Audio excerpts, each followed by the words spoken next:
welcome to Two Moles in a Mouth. My name is Cayman, and I have an amazing and lovely guest that I have been following.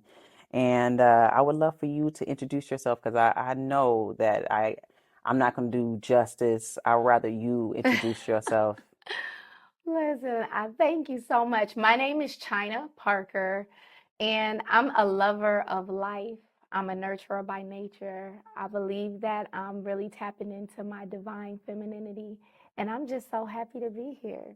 Yes, yes, and that's why I would love to have conversation in regards because that's the vibe that I feel by observing you and experiencing you. It's just like, oh, this woman is in her divine feminine, and it's an energy that is felt when it comes to the divine. And so I really want to talk more about that in regards to your journey on getting there, maintaining that, what you've learned, because you are experienced, you have knowledge, and you have some wisdom. A lot of people don't know. Like she don't really age. She looks amazing. And I Thank would you you. please share your age? Biologically, I've been here for 45 years. I'll be 46 this September, 2024. But I practice walking in my youthfulness. And I say biological age because we're programmed to be limited by time. When, in my opinion, time is an illusion and I'm here. We're here in this same time and space. So I'm not going to let numbers have the authority over me. And I'm going to practice things that allow me to feel good. It's not necessarily about a look, but it's more about a feeling. Mm-hmm. And when I feel good, I just want to get up in the morning and I am good and I can just radiate differently. So, those are things that I love to practice and we can tap into. Oh yeah. So let's get right on into it in regards to your divine feminine energy.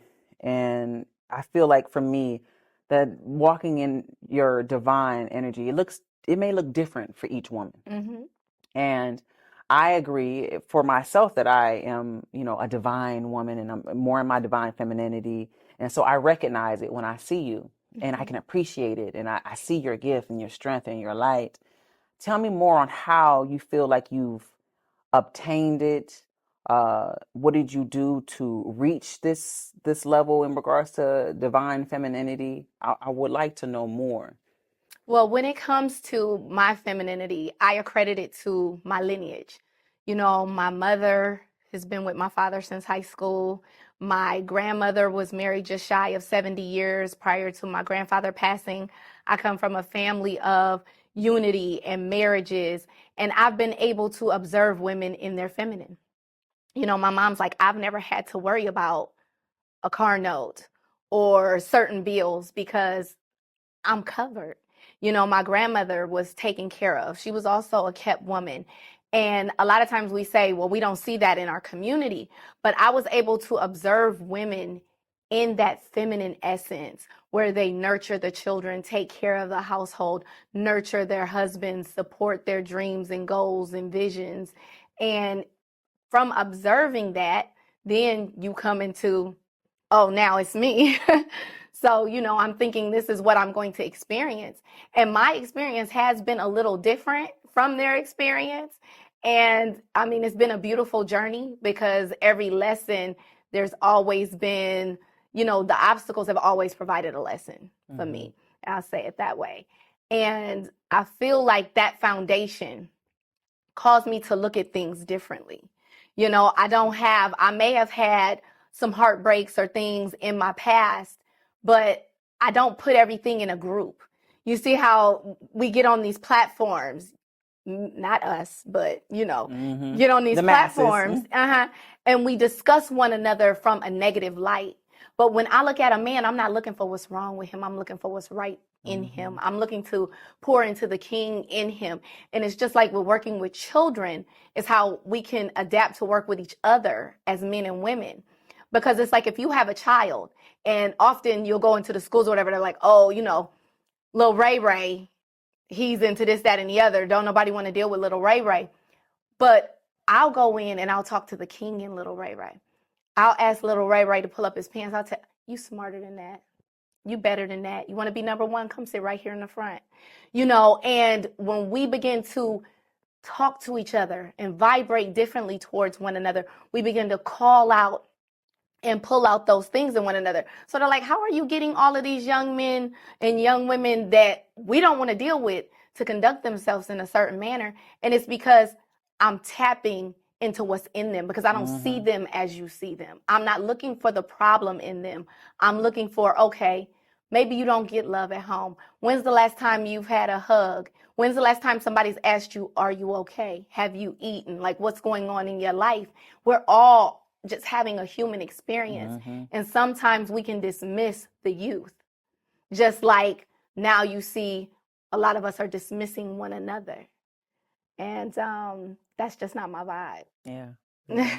Yeah, and that's beautiful. I will say, like, for me, just, and I don't know how you feel in regards to that. I feel when you are more in your divine femininity, you are able to amplify, and you understand that you are able to amplify things in people, and even specifically with men. When you are in your divine femininity, you can awaken things in the masculine, nature of a man that makes him awaken and be like, you know what, I want to, protect her. I want to court her, care, treat you like a delicate flower. And when you are walking in your divine feminine, and something that I had to grow into. So I did grow with both of my parents, but the dynamic was different. I seen my mom like cook and serve my dad, and so that was something that was instilled in me, where she always, even though my mom worked, and my dad, they both were working and everything like that, my mom always made sure that she served my dad a meal, and she not only cooked it, but like really served it, like made his plate, and it made our plates. And that's little things like that was instilled in me at a young age. But also seeing my mother being the one who at times were the breadwinner, and not necessarily connecting masculinity with, I like to be taken care of, but it's more than the financial, that I can be protected by a man, in regards to certain situations. Now, do I love to be taken care of financially by a man? Absolutely. Yeah, it's nothing But wrong with being a kept absolutely. woman. Absolutely. But I also had to learn that the protection and comfort from a man comes in so many other ways. Emotional intelligence. Learning a man that can regulate his emotions, a man that can tap into your emotions, spiritual intelligence, like that trumps everything for me.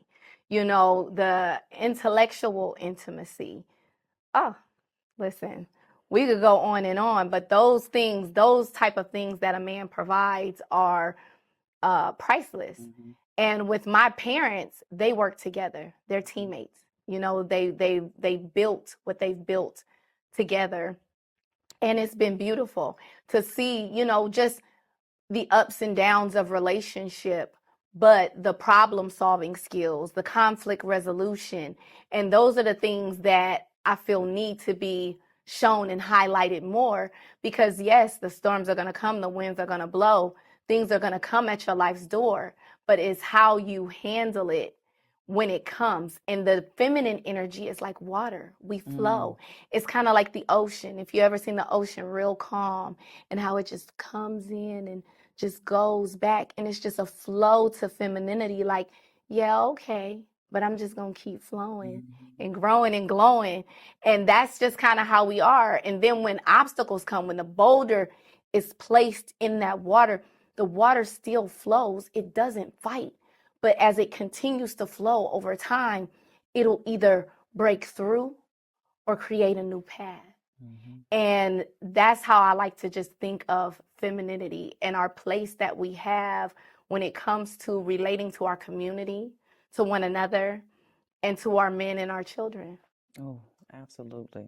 Absolutely. And in regards to like femininity, I know that you have the sisterly collective, because the femininity and divine femininity within a woman not only affects the masculine men, but other women around, So some people can be intimidated by that, and some people can be inspired by that. It depends on their viewpoint and their perspective, obviously. But how is it with you interacting and engaging with women while you're in your divine feminine?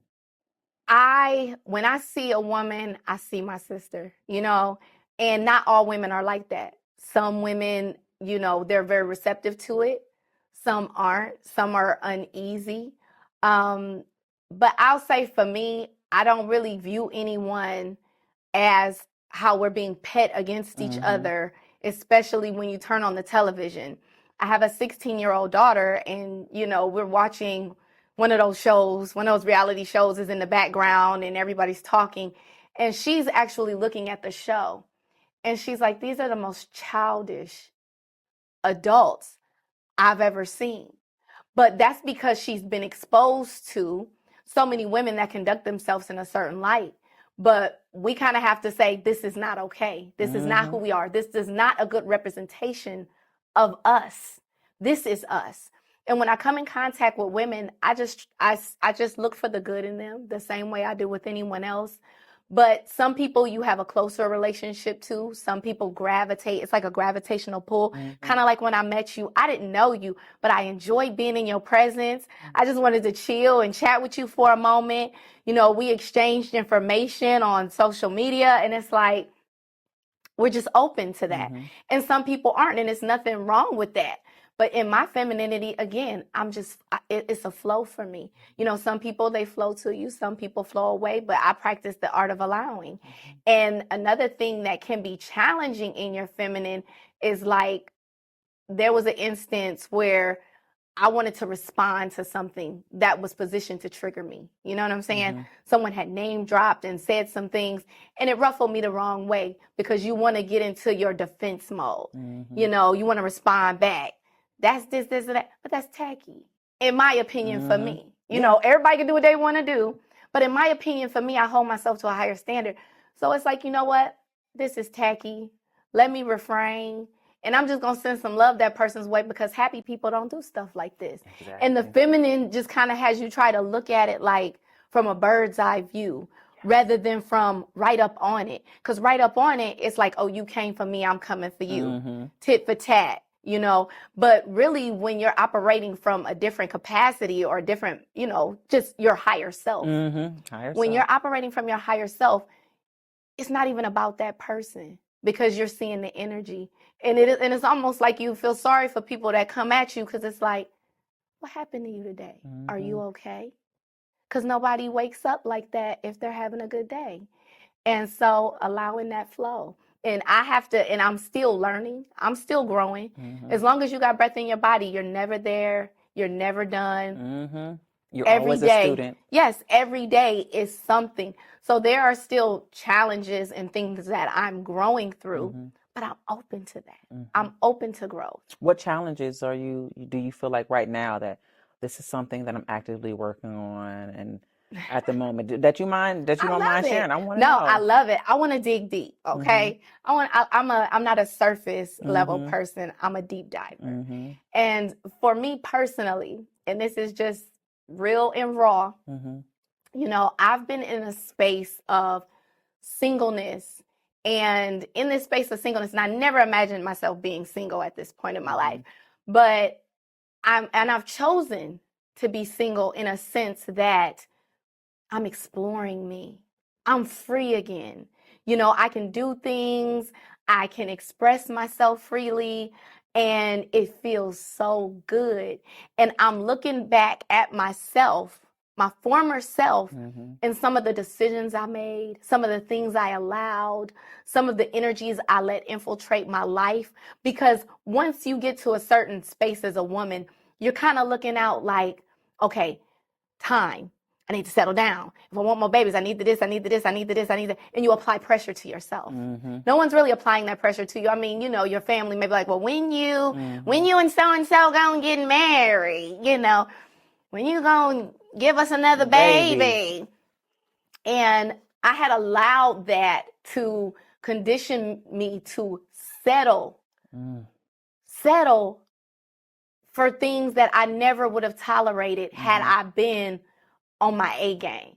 And what things did you feel like you settled on, if you don't mind sharing? Just that you feel like that you look now and be like, I will not accept this now. Yeah, and when I was younger, I wouldn't have accepted it either. But I had spent a few years, just to myself, regrouping, building myself up, building my platforms and different things, and I got entangled with a An gentleman. entanglement. All right, August, Aslina. I was in an entanglement, and no, we're both single. None of that goofy stuff. But I got entangled in someone I wasn't aligned with. And when you tap outside of your alignment and you get into your nurturing nature, like, oh, but if I pour this in and they're saying they want this and they love me and their ex took them through this and this and that, but I could show you, I could love you better. I can this, you've never been here. You've never traveled abroad. You've never it's exciting. It can be an adventure because it's like, oh, we're just building from scratch, like a whole new world, and, I didn't take heed to the cues that I would normally take heed to because I had been in isolation for so long. Because I was self-preserving myself. Because sometimes you come out of hurt. And me, I'm not the type that jumps from relationship to relationship. I need some time to myself. I need to figure me out. And as a woman, we have a womb. We incubate. I don't want anyone tapping into anybody else's energy. Like, period, point blank. When you come to me, you don't have to compete. There's no competition here because I'm programmed exclusive. Everybody can do what they want to do. I'm not built that way. As a woman, I'm programmed.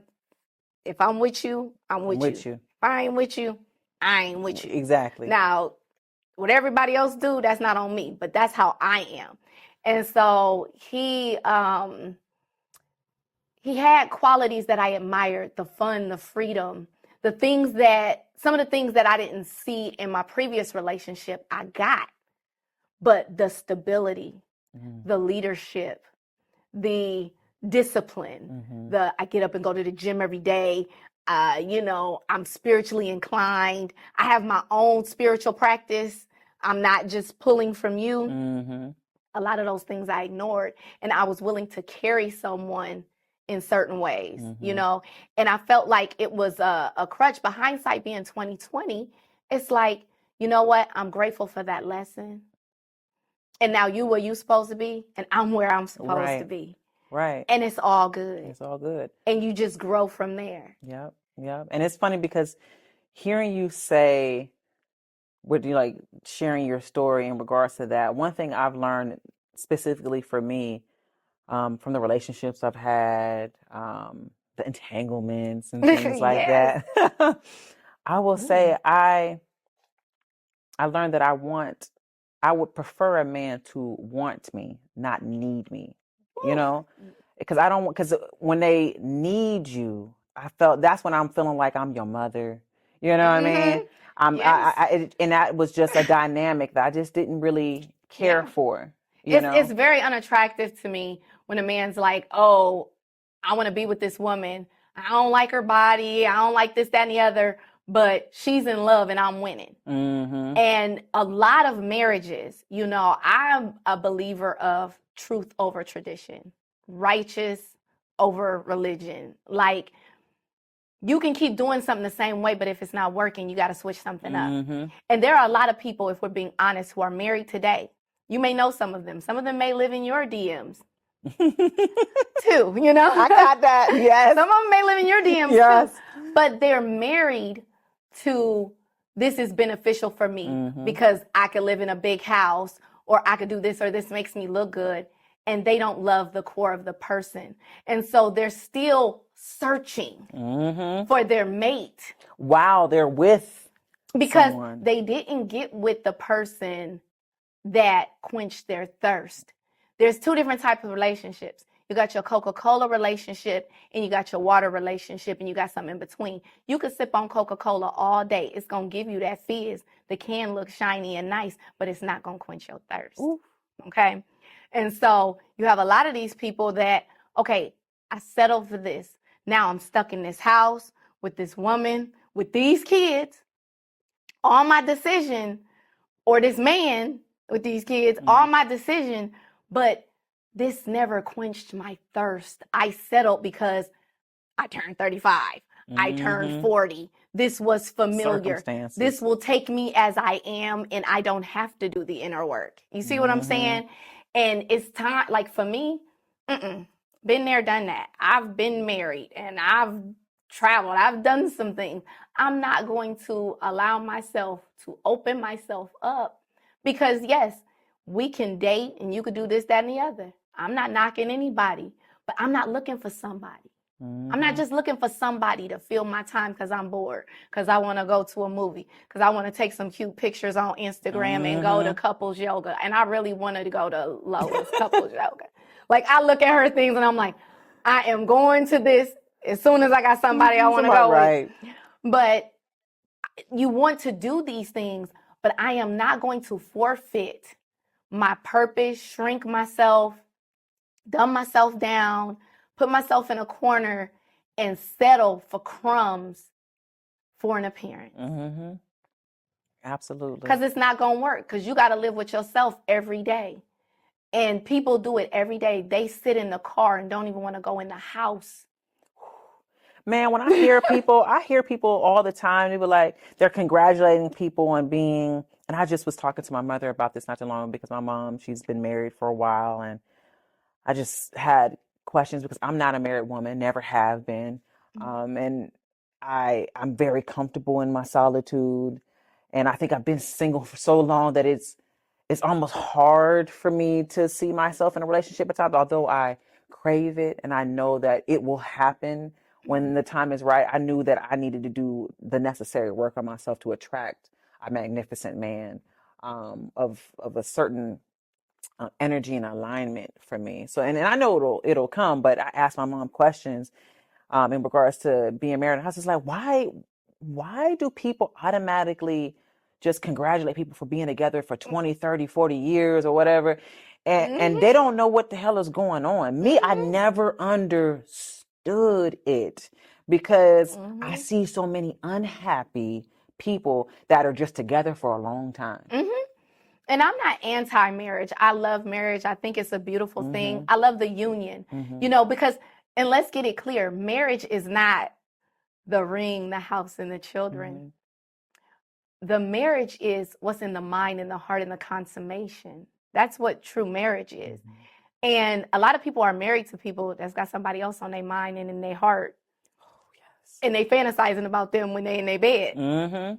So marriage for me is deeper than going to the courts and signing a piece of paper so you could be documented and legal, and it's hard for you to break apart because a lot of people are in it because I don't want to split everything, I don't want to share everything, I don't want to go through the rigmarole of pulling everything apart in that way, and so they're locked in to the system. And for me, it's all about the heart. And I really believe that there is love, there is pure love. And sometimes there are different people for different seasons in your life.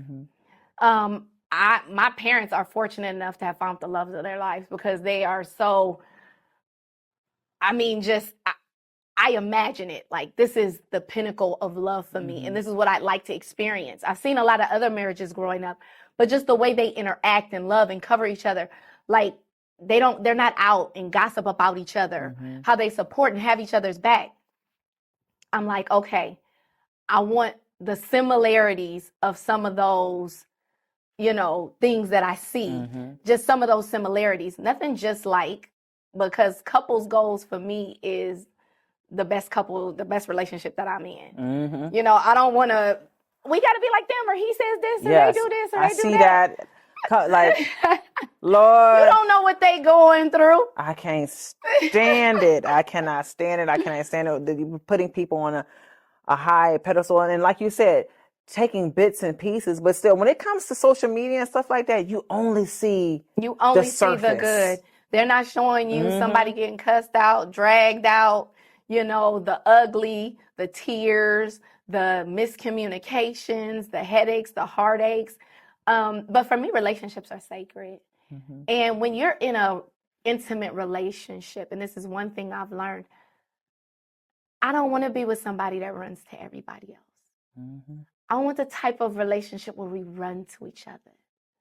Even in my friendships, If you have an issue with me, you run to everybody else, you run to social media, you run everywhere.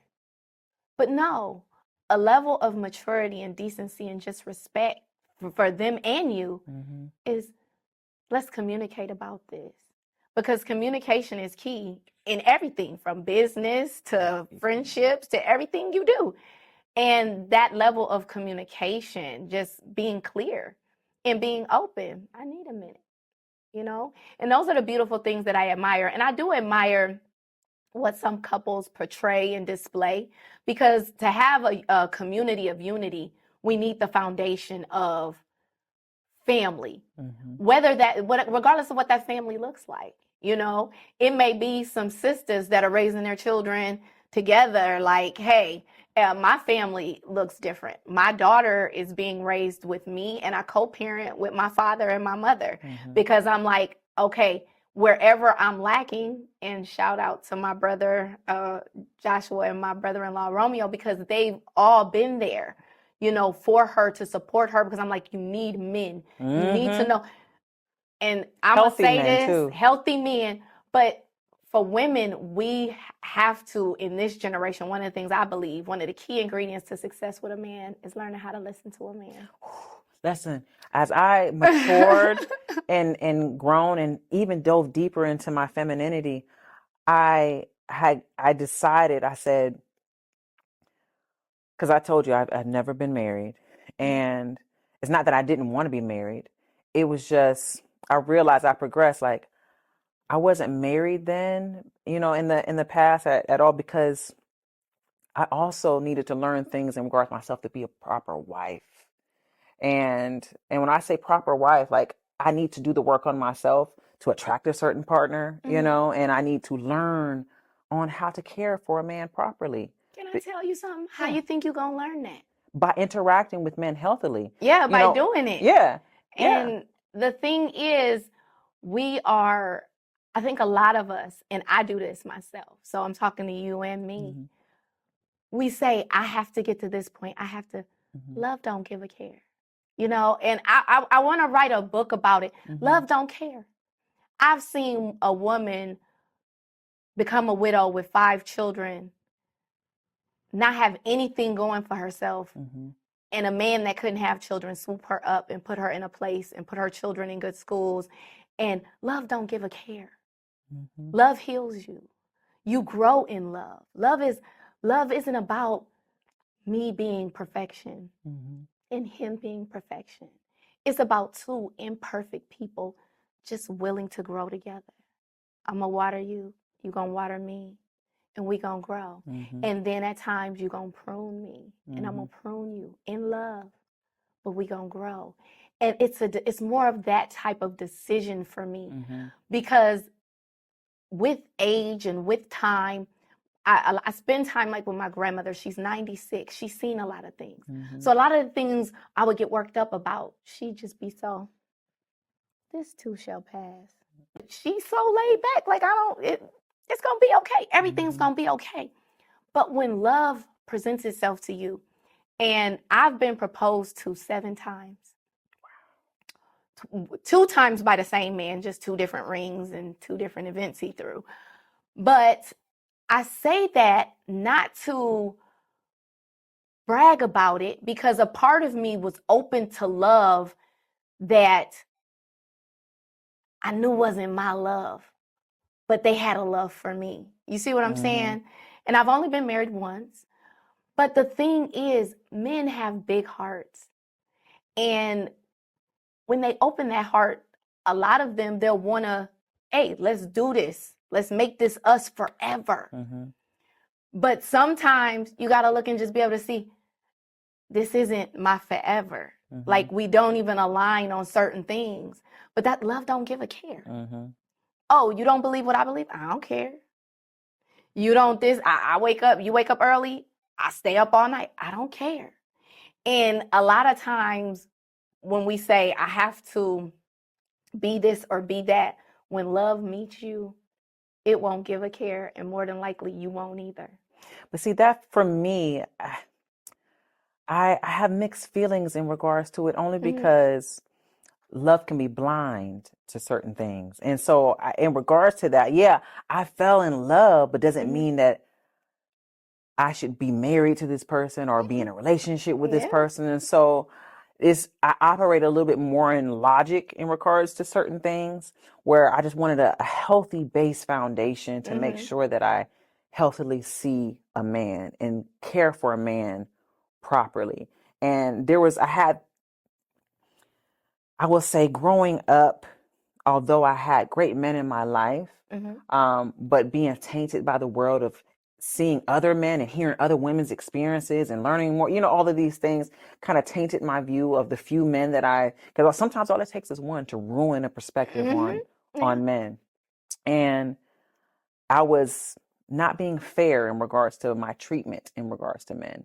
And that's something that I'm growing and like sitting in. And that's why I say, like, I'm happy that I was never married previously, because things Mhm. happen for a reason. I'm happy that I was never married previously, because I don't know if I would have had the patience Yeah. to even. Because I'm gonna be honest. I know I would not have had the patience Mhm. for men, because of how I viewed men. Because I've seen men as less than, stupid, immature, just as tools. Like, I would just use them as tools, and at times. And that's why I'm saying, like, now, outside of like me, I'm not looking to be perfect. I'm just looking to be more in tuned on how I Mhm. care for others and how I care for men. And I had to learn how to listen to get a different perspective on, Mhm. like, oh, okay, so this how y'all think, or Mhm. oh, okay, this is all y'all really need, and Yeah. oh, okay,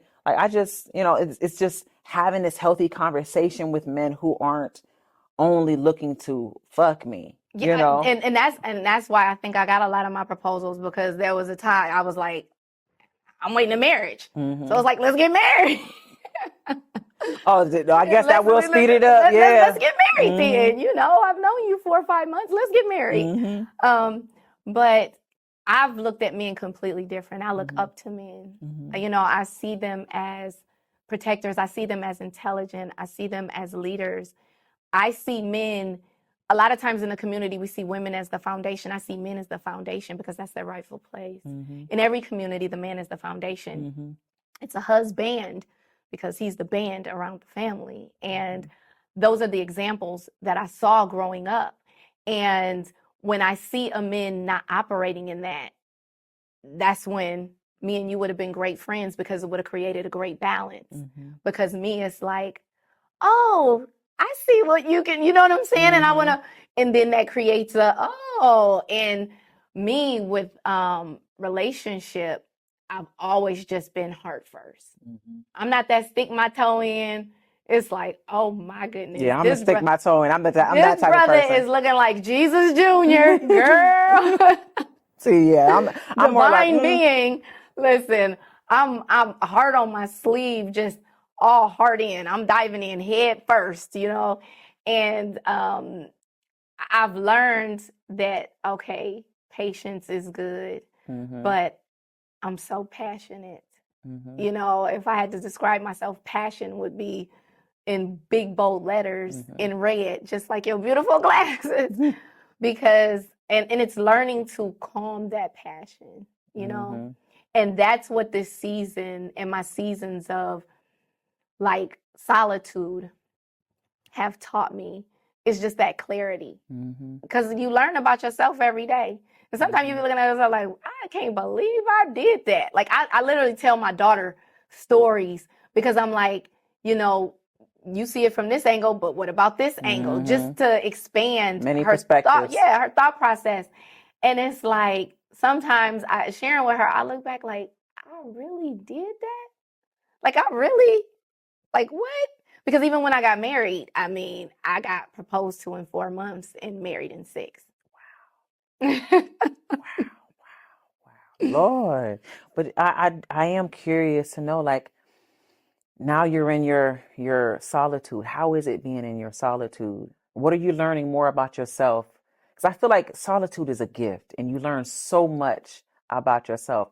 What have you learned about yourself? I love myself, and I've learned to be more free. more bold, more able to speak up and express, to do the things I love to do. Like with the Sisterly Collective, I really believe that I'm walking in purpose. And I'm free to the point where, yes, I desire to be coupled, but the type of individual that I want to be coupled with is not going to cause me to shrink. I'm still going to be able to work with women. I'm still going to be able to work with children. They're going to like to see me shine. It's not going to be me coming here and speaking with you will not be a threat. You know, because sometimes we look at love and we want to possess a person. We want to hold them, you're mine, my precious, or whatever. But it's like, no, to love anything, if I clench onto you and love you with a closed fist, you can't go nowhere. You can't do nothing. Everything you do, I have to have my seal of approval on it, like I lord over you. And I'm a submissive woman.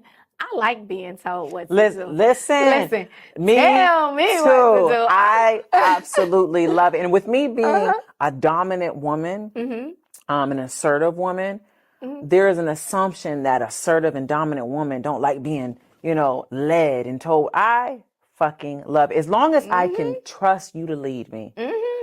That's less decision making I got to do. That's fine with me. Tell me where we're going. Tell me what the vision is. I'm all in. But like I was saying, when you love with a clenched fist, you suffocate the love. You suffocate your partner and that person. True love feels like freedom. I can be me. I don't have to hide different parts of me or shrink. I can love you with my honesty. And not honesty with brutality, but honesty in a way where honesty with compassion. Yes, compassionate honesty. And those are the things that I'm looking forward to flourishing in. But in this season, when you've been bound for so long, it feels like freedom. It feels like joy. It feels like love. It feels like I can pour into me and I don't have to apologize for it. More time for self. Yeah, more time for self. And the people that I've met on this journey. I've met some beautiful people. Just the interaction and the communication. I've went on one amazing date. I was going to ask you, when you say you met people along the journey, I say the people that you are dating and, along the journey. I haven't actively dated, but I will say I went on one amazing date.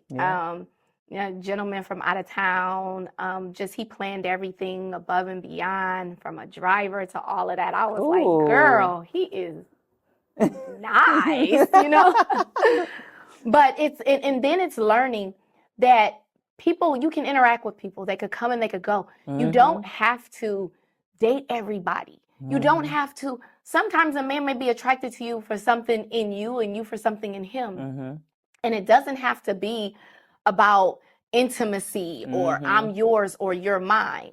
It doesn't have to strictly be romantic. Yeah, and I kind of back away from that. And I've told people that have asked me out, thank you so much. Maybe we could be friends. Maybe we could talk. Call me.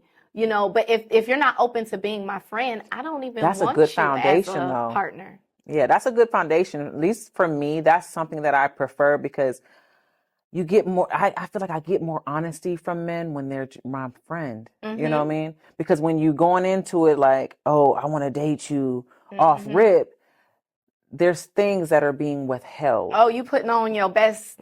Putting on your Sunday best. You put on your Sunday. There's things that are being withheld.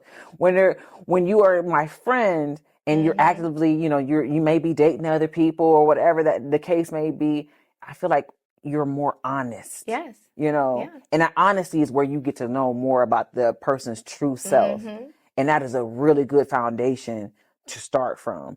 Jumping from 0 to, and I've done it, once before. I had it because I've only had 2 relationships my adult life, and there was one relationship, although like I had like 7 years in between. I go long periods in between. Like I stay single for a long time, but I'm also an intense person. So when I see something I like and it feels good, and my divine feminism awakened, is just like, oh, I want this, and I know he want this too, and I would express like, yeah, so when is this, and then so now as I've matured and grown more into my femininity, not chasing like that the whole chasing when I feel like for me sitting more in my divine feminine is just allowing the men to pursue me, Mm-hmm. allowing the men to come and get me. You know what I mean? Yes. Like that is, you don't have to do any chasing. You don't have to ask. It just Mm-mm. comes to you. And that's a Yeah. beautiful place to be in. And Mm-hmm. that's been part of my journey as I learned. Because a lot of women, I feel like they assume that we're just always right. Like we're not always right. We don't always have all the answers. And sometimes it takes a man to be honest and just tell you things. Like you said, listen. Mm. Something I didn't always do. Yeah. Yeah. Something I didn't always do, but it was also the type of man I would listen to. Oh, yes. I Made a love a really, man I could learn from. oh girl, I love a man I could teach learn me from. something. Yes. Lord, what I tell you, girl, I absolutely I love being around men. Like I have a lot of male friends now, and it's because I feel safe. That being a woman, that feeling of protection Mm-hmm. around, men who are secure themselves, Mm-hmm. who aren't chasing coochie all the time and, driven by their lower nature. It is intoxicating. It's refreshing. It's refreshing. And on It's top of refreshing. that, it allows me to be in it makes me want to just nurture them Mm-hmm.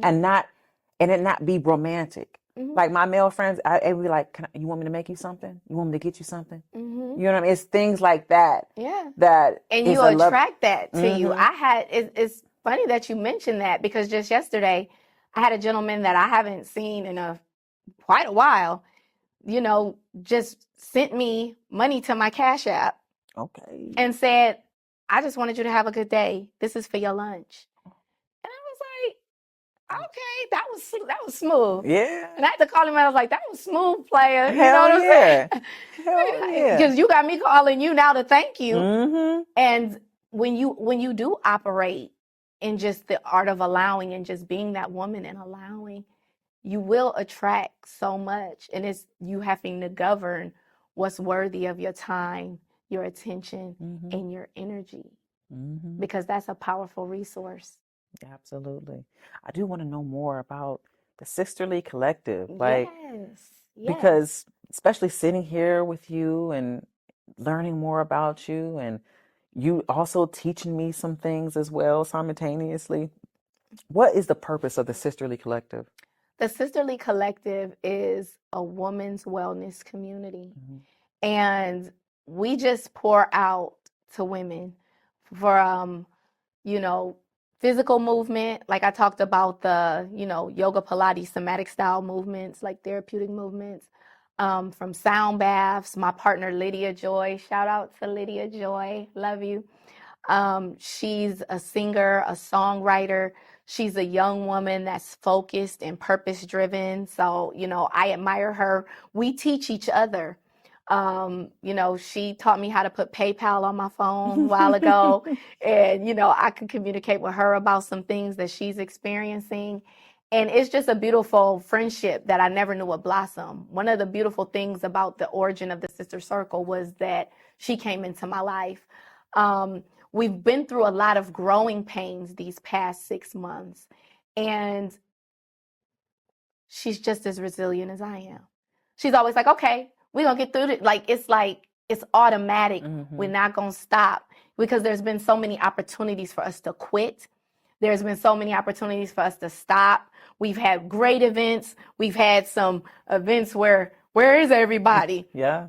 That's part of the journey, right. Entrepreneur. But we just haven't stopped. And the goal is just to bring women together as a collective. The women there, many of them are business owners. It's not just a platform for she and I. It's a platform for every woman to come bring their gifts, their talents, their abilities, and we can collectively grow together. We can collectively water each other. There's so much division going on. I grew up watching TV shows with families, Cosby Show, Family Matters, Fresh Prince of Bel-Air, with all of this unity amongst us, a different world. And now our young people are seeing divisiveness at an all-time high at a time where we have all this information at our fingertips. So we know what's the choice? Be against each other or come together? We're Yep. stronger. I mean, we have the buying power and everything else we need. So when we collectively come together, we can grow together. We can build together. We're so much stronger. You're having an event. Okay, you know 20 people. I know 20 people. She know 20 people. She know 20 people. We could sell out this whole auditorium, sis, because we came together and we did this. And so that's the motive, is just to strengthen one another, to heal. Because a lot of the things you've grown through, I've grown through, maybe with different people, different seasons, different scenarios, but I'm not an island to myself when I share me with you and you share you with me. And it's a judgment-free zone, okay? It's a sacred space. And there have been times where we've had to say, we don't do that here. Like, we just... To protect the energy in the space. We don't do that here. I mean, we've had healing circles where there are tears. I don't really film those. A lot of people like to film the intimate moments. I don't film the intimate moments. Not everything is for... I want you to be free if you want to cry out, if you want to wail, if you want to have an ugly cry, if you need to run around, if you need to, whatever you got to do to shift that energy. I don't want you to feel like I can't be free to be me because it's going to be on Instagram tomorrow. Do you feel like what was the catalyst to make you feel like the sisterly sisterly collective is something that is needed? Like, what did you experience something that you was like, or did you see that there was something lacking? Because typically people create things because they see that something is lacking or something that is needed. And so with, I've worked with women for many years, just naturally gravitated. I was a youth pastor for years. I went to Bible college. I was a youth pastor in my 20s. And I attracted young women naturally. And so from there, I wrote a book with a group of women and, just did tours and different things like that. I've always worked well with certain women. Like we just work, we click, we work well together. And old friend of mine, when I had my photo studio, she had moved back to Ohio. And we met and she was like, I need more women like you in my life. She was like, I would love to, do this. We need something like this. And I'm like, well, hey, I had a partner a while ago. We was doing like sessions in the park and this, that, and the other. And I'm like, let's go for gold. And so we just went for it. And it just built and built. And like I said, over the past 3+ years, there were so many opportunities to quit. Some of the people that started with the Sisterly Collective, they drifted and they're always welcome to come back. But, life gets serious. You have your life, your business, your family, your children. I understand that. So there's no hard feelings or animosity there. But Lydia and I have remained, and we're like, we've invested so much. And the thing is, we were the primary investors. And it's like, we're not walking away. We don't care what happens, too deep now. Like, oh, well, this grant didn't go through, whatever. You know what? We're going to keep on pressing on because this isn't just about us posting a video or whatever. We're really tapping in. And she flows through music. She writes songs. We have a creative flow. It's almost like flowetry. Well, I'll speak and she'll sing back and forth, and and we'll just kind of, it's like usually it hits as a freestyle flow, and she's there, and we never know what's gonna happen because some of them are different. Some of them are so joyous. Some of them are more forgiveness ceremonies and it's tears, but we've met with some amazing women. And I want to continue to meet with women, work with women. We're working with a company in Akron now where the goal is the infant mortality rate, which hits home to me because my daughter, extreme pregnancy, I was assaulted at 3.5 months, water broke, rushed to the hospital, laid in the hospital bed for almost 2 months. They prepared me for my baby passing, told me my baby was going to be blind. She has one kidney, this, that, and the other. So they took me through grief counseling. Baby came, right? and she's in a hospital. I didn't see her because they were like, we don't know if we can be able to maintain her breath, and we don't want anything to happen like while you're here. So I finally was able to see her. They're like, listen, you probably have less than a few days, so say whatever. I go in tears. And, her story is miraculous because she was diagnosed with cerebral palsy, mental retardation. She's done skipped a grade, running, doing track, basketball. Like, if I didn't tell you her story, you would never know because she's a survivor. But in those moments, I was numb. I was in the hospital, and had my father not been there to speak on my behalf, I didn't feel heard because they're looking at me, and I still get looked at like this. Like, I was just at my daughter's track meet the other day, and you communicate, and it's because of your appearance. You look like a young girl. So the moms are like, not all of them. Some of them got that. Yeah. And it's like, okay. But I can't operate by how you perceive me because that's a reflection of you. But at the end of the day, she's so resilient. And I know what it's like to have your baby in the hospital for 6 months, battling for her life. Doctors telling you this, that, and the other. And one of the things is I practice extreme faith. Something that it's crazy because I'm name dropping my father a lot, but he's had a profound effect on my life. But one thing he told me, he said, don't ever say what they say.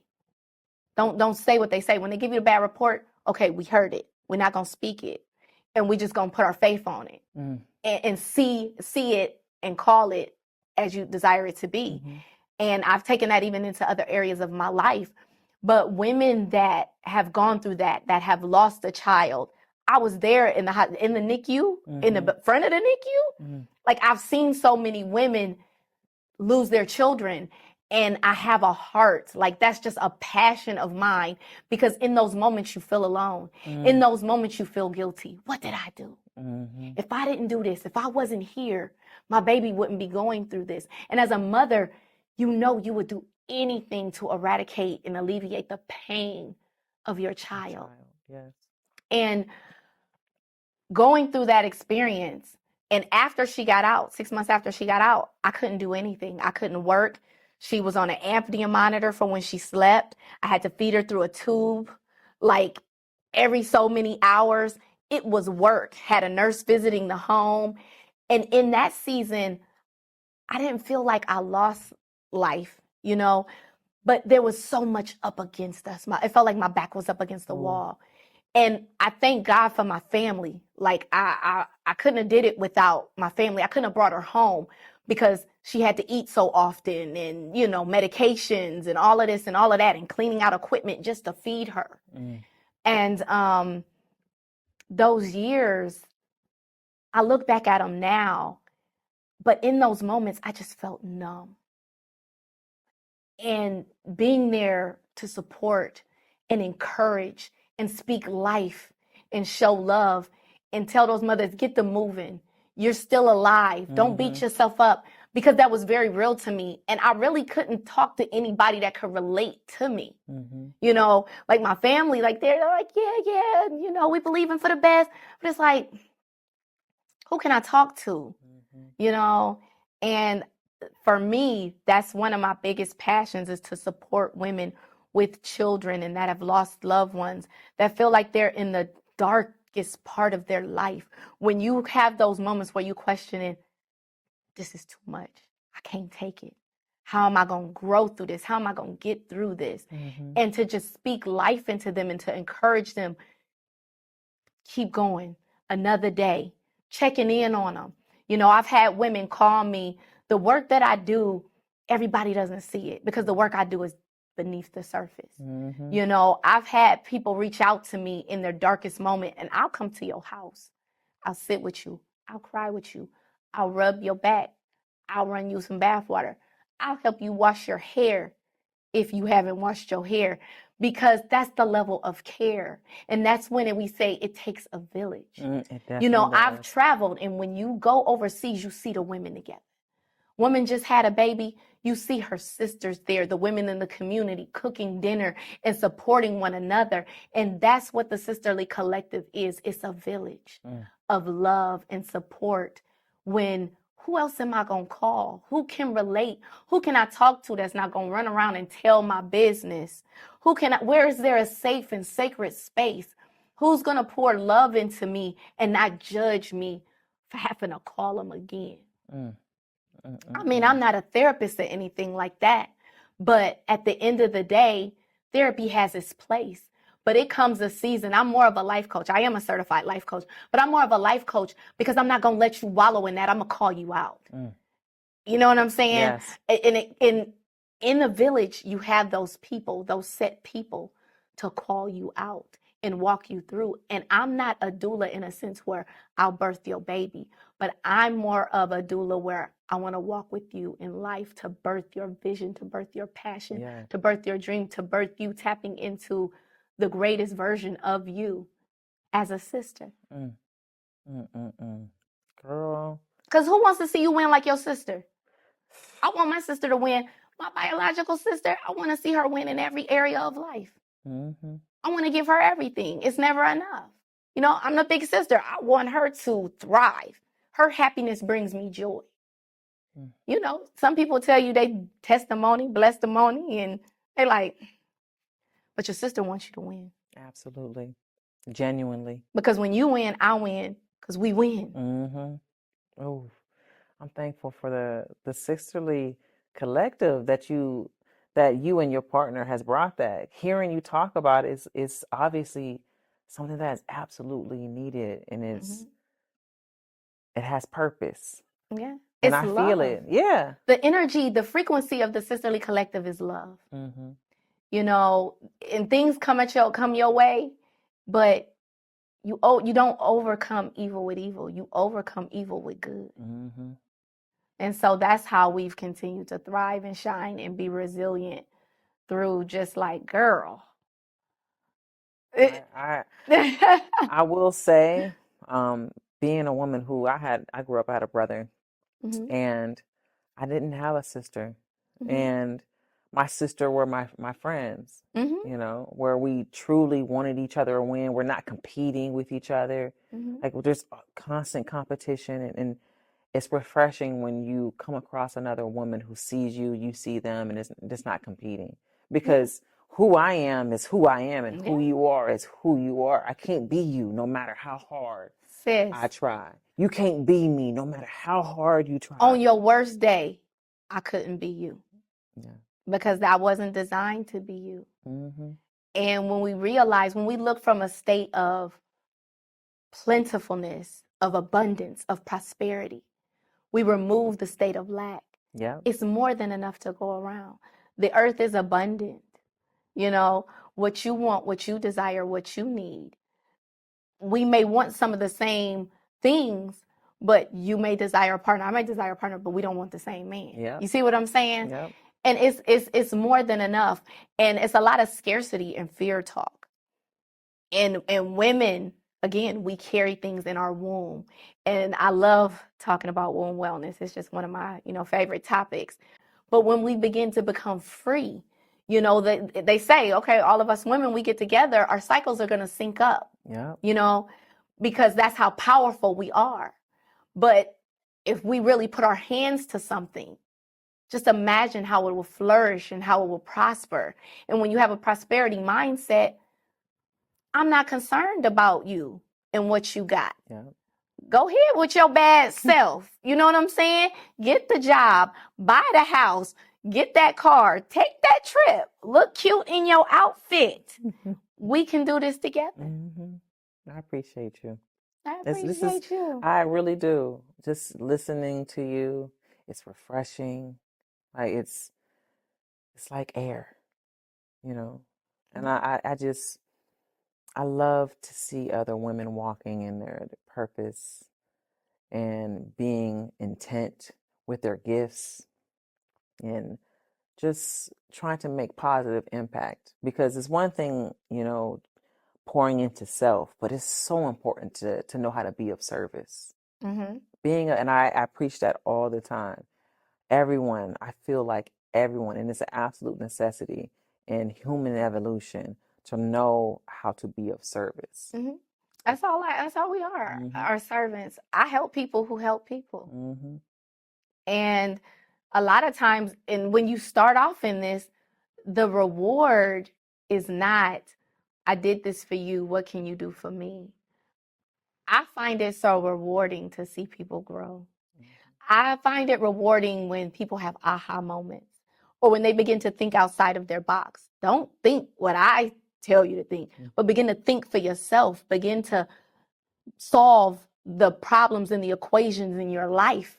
Because a true teacher or a true guide or a true mentor, they don't give you the answers. They shine the light so you can begin to see where it was once dark. And once you see the light there, you work those problems out and you solve them yourself and you shine. And I step back and it's funny because I tell my partner Lydia this. I'm like, man, I knew back then, you know, I would introduce her to somebody like, I knew her back when this, that, and the other, and this, that, and the other. And it's just like, she's like, wow, you done known a lot of people a long time because she's only 25. So she's like, you don't know a lot of people a long time. I'm like, but to see the growth, to see your journey, to see you happy, to see you free, to see you walk in your truth. Your truth ain't necessarily my truth. Your favorite color may be red, mine may be pink, but that's both of our truth. It's true, but it's your personal truth. And we can break down our personal truths to appease others, to fit into society, to accommodate men. And I find it funny because I'm like the woman that a lot of men, I hear them focus on and deem most attractive are the women that are really authentic to themselves. Because nobody really wants you remember, what was that movie? Coming to America. Yeah, Coming to America. And she jumping and she barking and she whoop, whoop, whoop. She could have got the king. She had access.